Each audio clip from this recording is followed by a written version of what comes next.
This video is going to explain how to do fiber arts and other types of art. So the first thing is to realize we have these boards. They have little cuts in the bottom. You can actually make them any size you want using cardboard. We have a special type of yarn that ends up getting strung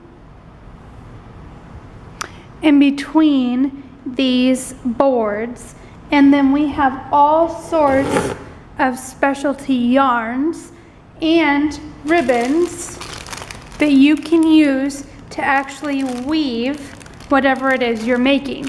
However, weaving itself is a skill that you would learn through different videos. This is the experimentation video for these supplies. However, these supplies are really expensive for us to provide you, so we only want them used for actual art creation. For the experimentation with weaving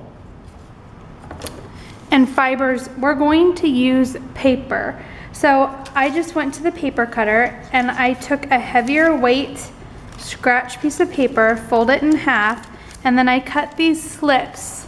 This will act as the warping, the same as this thread right here.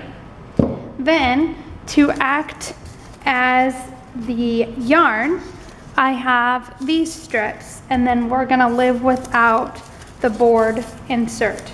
So, for experimentation, you can start with the basics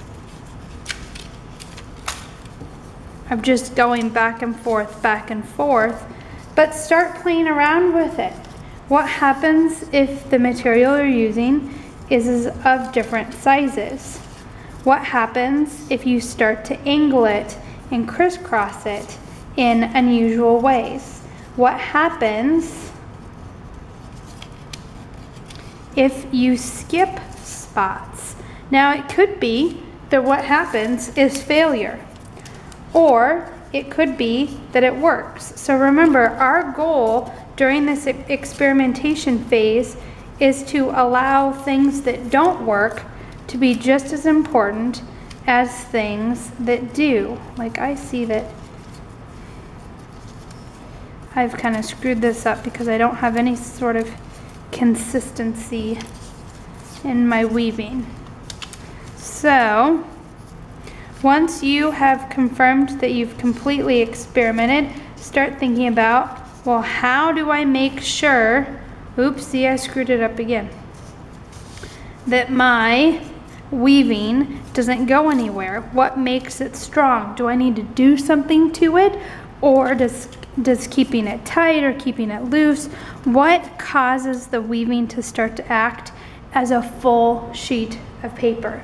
All of this experimentation can be photographed, and it also can be glued into your sketchbook.